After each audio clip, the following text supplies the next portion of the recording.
નમસ્કાર વિદ્યાર્થી મિત્રો, આપ સૌનું સ્વાગત છે અમારી યુટ્યુબ ચેનલમાં. આજે આપણે જોઈશું 8 ફેબ્રુઆરી 2026ના રોજ બનતા મહત્વના કરંટ અફેરના પ્રશ્નો.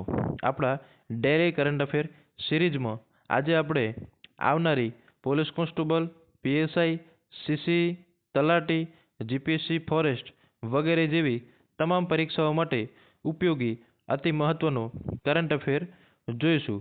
જો તમે અમારી ચેનલ સબસ્ક્રાઇબ ન કરી હોય તો કરી લેવા વિનંતી, જેથી તમને ડેલી કરંટ અફેરનો વિડીયો સરળતાથી મળી રહે.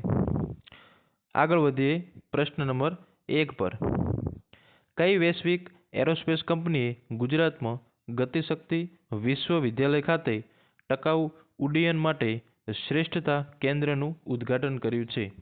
Option A Boeing, B Lockheed Martin, C Airbus કે ડી એમ્બ્રેર. તો વિદ્યાર્થી મિત્રો, અહીં આપણો જવાબ આવશે ઓપ્શન એ બોઈંગ કંપની, કે જે કંપનીએ આપણે ગુજરાતમાં ગતિશક્તિ વિશ્વવિદ્યાલય ખાતે ટકાઉ ઉડ્ડયન માટે શ્રેષ્ઠતા કેન્દ્રનું ઉદ્ઘાટન કર્યું છે. તો વિગતવાર સમજીએ પ્રશ્નને. તો એરબસે વડોદરાની ગતિશક્તિ વિશ્વવિદ્યાલય ખાતે ટકાઉ ઉડ્ડયન માટે શ્રેષ્ઠતા કેન્દ્રની સ્થાપના કરી છે, જે ભારતના એરોસ્પેસ સંશોધન અને કૌશલ્ય ઇકોસિસ્ટમને મજબૂત બનાવવા માટે એક મહત્વપૂર્ણ પગલું છે. આ કેન્દ્ર અદ્યતન એરોસ્પેસ ટેકનોલોજી પર ધ્યાન કેન્દ્રિત કરે છે, જેમાં કાર્બન ઉત્સર્જન ઘટાડવા માટે ટકાઉ ઉડ્ડયન બળતણ માટે ખાસ ભાર મૂકવામાં આવે છે. તે ઉદ્યોગ, શૈક્ષણિક સહયોગ, વિદ્યાર્થીઓની આગેવાની હેઠળની નવીનતા અને પ્રતિભા વિકાસને પ્રોત્સાહન આપે છે. આ પહેલ સ્વદેશી સંશોધન, સ્વચ્છ ઉર્જા ઉકેલો અને વ્યૂહાત્મક ઉચ્ચ ટેકનોલોજી ક્ષેત્રમાં ક્ષમતા નિર્માણને પ્રોત્સાહન આપીને આત્મનિર્ભર ભારત અને વિકાસ ભારત 2047 જેવા રાષ્ટ્રીય લક્ષ્યો સાથે પણ સુસંગત છે. આગળ વધીએ પ્રશ્ન નંબર 2. ભારત ટેક્સી કયા કાયદા હેઠળ ભારતના પ્રથમ સહકારી આધારિત રાઇડ હેલિંગ પ્લેટફોર્મ તરીકે નોંધાયેલ છે? ઓપ્શન એ કંપની અધિનિયમ 2013, ઓપ્શન બી બહુરાજ્ય સહકારી મંડળીઓ અધિનિયમ 2002, ઓપ્શન સી મોટર વાહન અધિનિયમ 1988 કે ઓપ્શન ડી ગ્રાહક સુરક્ષા અધિનિયમ 2019. તો મિત્રો, અહીં આપણો જવાબ આવશે ઓપ્શન બી બહુરાજ્ય સહકારી મંડળીઓ અધિનિયમ 2002.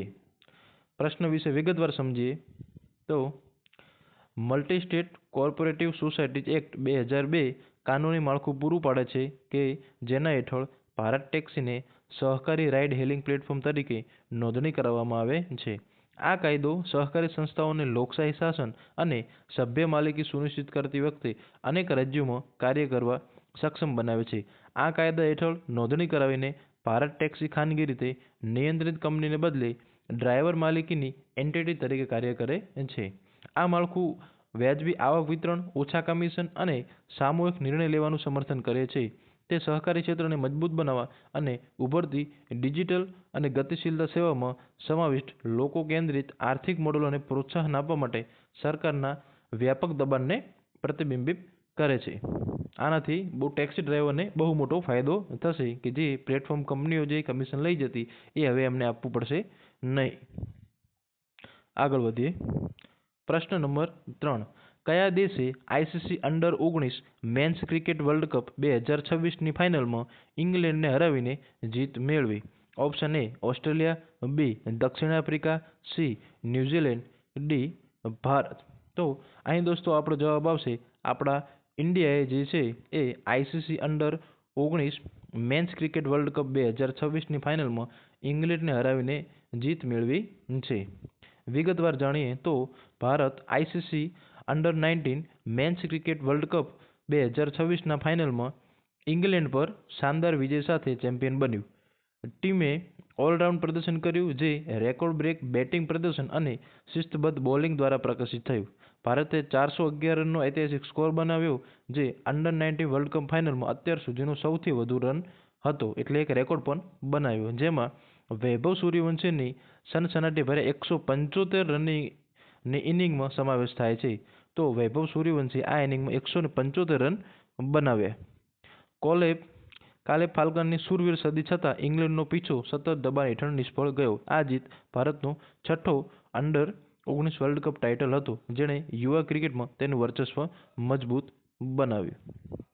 જોઈએ આગળનો પ્રશ્ન. પ્રશ્ન નંબર 4. 2026માં કઈ ટીમે ફાઇનલમાં રેકોર્ડ લક્ષ્યનો સફળતાપૂર્વક પીછો કરીને સતત 2 મહિલા પ્રીમિયર લીગ ટાઇટલ જીત્યા? Option A Royal Challengers Bangalore, option B Delhi Capitals, option C Mumbai Indians કે ડી ગુજરાત જાયન્ટ્સ. તો અહીં મિત્રો આપણો જવાબ આવશે option A Royal Challengers Bangalore, કે જેમણે 2026માં ફાઇનલ રેકોર્ડ લક્ષ્યનો સફળતાપૂર્વક પીછો કરી અને સતત 2 વાર મહિલા પ્રીમિયર લીગ ટાઇટલ જીત્યા છે. વિગતવાર જાણીએ પ્રશ્ન વિશે. તો રોયલ ચેલેન્જર્સ બેંગ્લોર ફાઇનલમાં ઐતિહાસિક વિજય મેળવીને મહિલા પ્રીમિયર જે લીગ છે 2026ની એમાં ચેમ્પિયન તરીકે ઉભરી આવ્યું. તેઓએ તો સફળતાપૂર્વક પીછો કર્યો, જે WPL ઇતિહાસમાં અત્યાર સુધીનો સૌથી સફળ પીછો છે. આ જીત સ્મૃતિ મંધના અને જોર્જિયા વોલ વચ્ચેની સનસનાટીભરી ભાગીદારી દ્વારા સંચાલિત હતી, જેણે મેચનો માર્ગ સંપૂર્ણપણે બદલી નાખ્યો. આ વિજયે RCBનું સતત બીજું WPL ટાઇટલ બનાવ્યું, જે મહિલા ફ્રેન્ચાઇઝ ક્રિકેટમાં તેમની સુસંગતતા, સ્થિતિસ્થાપકતા અને વધતા પ્રભુત્વને ઉજાગર કરે છે. તો ભારત માટે આ બહુ ઐતિહાસિક જીત કહેવાય RCBની. આગળ વધીએ. હવે જોયો મિત્રો પ્રશ્ન નંબર 5. નીતિ આયોગના ડ્રાફ્ટ બ્લુપ્રિન્ટનો ઉદ્દેશ્ય કયા વર્ષે સુધીમાં આંધ્રપ્રદેશને સ્વચ્છ ઉર્જા કેન્દ્રમાં પરિવર્તિત કરવાનો છે? 2035, 2030, 2040 કે 2028 સુધી? તો અહીં જવાબ આવશે ઓપ્શન એ 2035 સુધીમાં.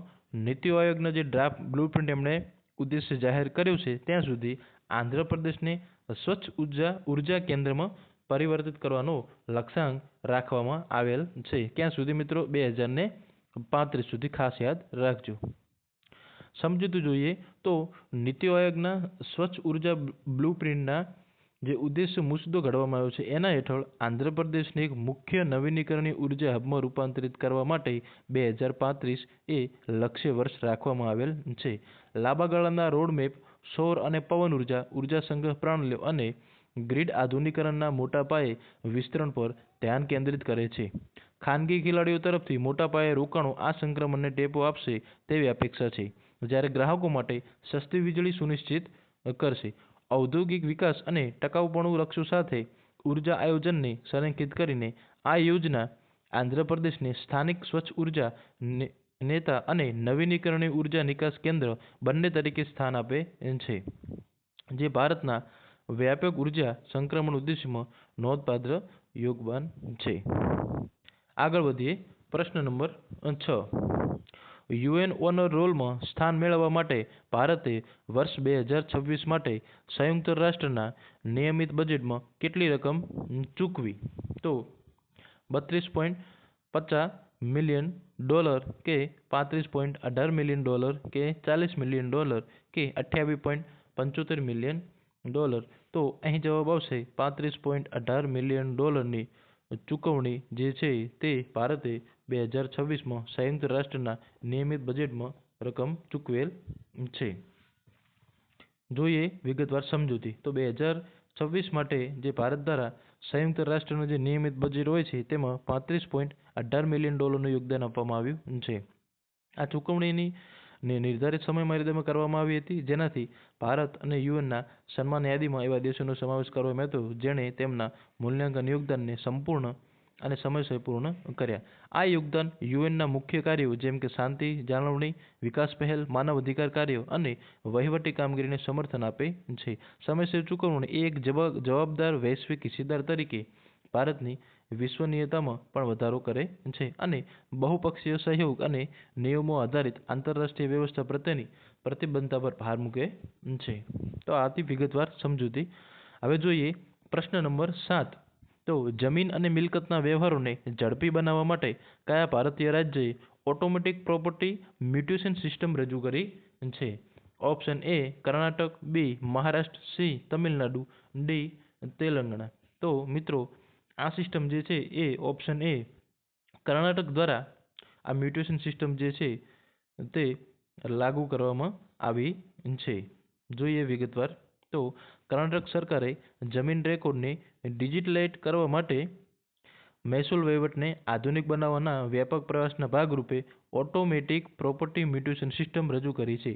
આ સુધારાથી મિલકત નોંધણી પછી તરત જ જમીન મહેસૂલ રેકોર્ડમાં માલિકીની વિગતો આપમેળે અપડેટ થઈ જશે. મતલબ કે મિલકતની લે વેચ થાય છે તો એનું જમીન મહેસૂલનું જે રેકોર્ડ છે તે ઓટોમેટિક અપડેટ થઈ જશે, જેનાથી કામ કરવામાં પારદર્શકતા અને સરળતા રહે, જેનાથી અલગ અરજીઓની જરૂરિયાત પણ દૂર થઈ જશે. અને આ પહેલનો જે હેતુ છે તે અમલદારશાહીમાં વિલંબ જે થાય છે એને ઘટાડવો, પારદર્શિકતા વધારવી અને જમીનના જે વિવાદો છે તેને ઘટાડવાનો છે.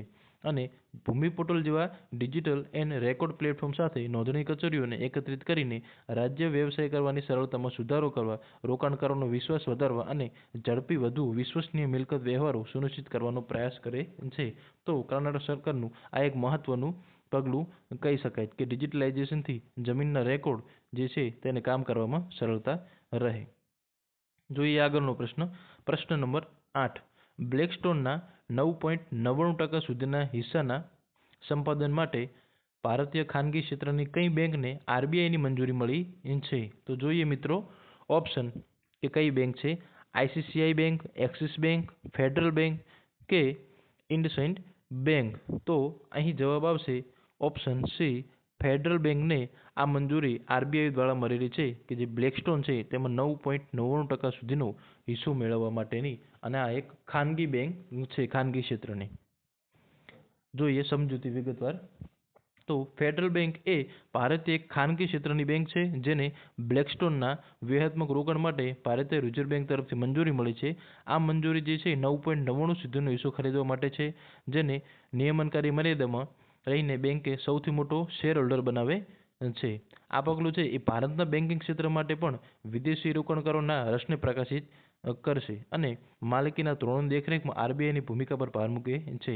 આ રોકાણ બેંકની મૂળ સ્થિતિને મજબૂત બનાવે છે, ભવિષ્યના વિકાસને ટેકો આપે છે અને તેના શાસન વ્યવસ્થાપન માળખામાં પણ વિશ્વાસ દર્શાવે છે. વધીએ પ્રશ્ન નંબર 9 ઉપર જઈએ. કયા ભારતીય રાજ્યમાં એફએનટીએ એક સ્વાયત્ત વહીવટી વ્યવસ્થા તરીકે હશે? જો ઓપ્શન જોઈએ મિત્રો. Option A Assam, B Manipur, C Arunachal Pradesh કે ડી નાગાલેન્ડ. તો દોસ્તો અહીં જે જવાબ આવશે તે છે નાગાલેન્ડ, કે જ્યાં એફએનટીએ એક સ્વાયત્ત વહીવટી વ્યવસ્થા તરીકે હશે નાગાલેન્ડ રાજ્યમાં. આગળ જોઈએ પ્રશ્નની વિગતવાર સમજૂતી. નાગાલેન્ડ એ એક ભારતીય રાજ્ય છે જ્યાં ફ્રન્ટિયર નાગાલેન્ડ ટેરેટોરિયલ ઓથોરિટી જે છે એફએનટીએ એ એક નવી સ્વાયત્ત વહીવટી સંસ્થા તરીકે પ્રસ્તાવિત કરવામાં આવી છે. આ સંસ્થાને એટલે કે એફએનટીએનું જે કેન્દ્ર હશે એ નાગાલેન્ડ સરકાર અને પૂર્વીય નાગાલેન્ડ પીપલ્સ ઓર્ગેનાઇઝેશન વચ્ચે ત્રિપક્ષીય કરાર દ્વારા કરવામાં આવી હતી, જેથી પૂર્વીય જિલ્લાઓની લાંબા સમયથી ચાલી આવતી માંગણીઓને સંબોધવામાં આવે. આ વ્યવસ્થા રાજ્યની પ્રાદેશિક અખંડિતતા જાળવી રાખીને વધુ વહીવટી અને નાણાકીય સ્વાયત્તતા પ્રદાન કરવાનો પ્રયાસ કરે છે અને એ પણ સુનિશ્ચિત કરે છે કે કલમ 371A હેઠળ બંધારણીય રક્ષણ અકબંધ રહે, જે ઉત્તર પૂર્વમાં સ્થાનિક આકાંક્ષાઓને શાસન, વિકાસ અને પ્રાદેશિક સ્થિરતા સાથે સંતુલિત કરે છે. તો આ હતી વિગતવાર સમજૂતી એફએનટીએની. આગળ વધીએ. પ્રશ્ન નંબર 10. 2026માં વિશ્વભરમાં સ્ત્રી જનન અંગછેદન માટે શૂન્ય સહિષ્ણુતાનો આંતરરાષ્ટ્રીય દિવસ કઈ તારીખે ઉજવવામાં આવે છે? Option A 8 March, B 6 February, C 10 December, D 25 November. તો અહીં જવાબ આવશે 6 ફેબ્રુઆરીના રોજ આ દિવસ ઉજવવામાં આવે છે. સ્ત્રી જનન અંગછેદન માટે શૂન્ય સહિષ્ણુતાનો આંતરરાષ્ટ્રીય દિવસ ઉજવવામાં આવે છે 6 ફેબ્રુઆરી. તો વિગતવાર જોઈએ તો 6 ફેબ્રુઆરીને વૈશ્વિક સ્તરે સ્ત્રી જનન અંગછેદન માટે શૂન્ય સહિષ્ણુતા દિવસ તરીકે ઉજવવામાં આવે છે. આ દિવસ એફજીએમને દૂર કરવાની તાત્કાલિક જરૂરિયાતને એક શક્તિશાળી યાદ અપાવે છે, જે એક હાનિકારક પ્રથા છે મહિલાઓ અને છોકરીઓના માનવ અધિકારોનું જે ઉલ્લંઘન કરે છે તે એફજીએમ દ્વારા થતા શારીરિક, માનસિક અને સામાજિક નુકસાન તરફ વૈશ્વિક ધ્યાન દોરશે અને સામૂહિક જવાબદારી ઉપર ભાર મૂકે છે. 2030ના જે ટકાઉ વિકાસ લક્ષ્યો છે નજીક આવી રહ્યા છે. આ ઉજવણી વિશ્વભરમાં કાયમી પરિવર્તન સુનિશ્ચિત કરવા અને છોકરીઓના ગૌરવનું રક્ષણ કરવા માટે સતત રાજકીય પ્રતિબદ્ધતા, પર્યાપ્ત ભંડોળ મુજબ કાયદાઓ અને સમુદાય નેતૃત્વ કાર્યવાહીના મહત્વ ઉપર ભાર મૂકે છે. તો આજે આપણે 10 પ્રશ્નો મહત્વના જોયા 8 ફેબ્રુઆરીના રોજ બનતા. તો જો તમને વિડીયો દોસ્તો પસંદ આવ્યો હોય તો ચેનલને સબસ્ક્રાઇબ કરવાનું અને વિડીયોને લાઈક કરવાનું ભૂલતા નહીં. ધન્યવાદ.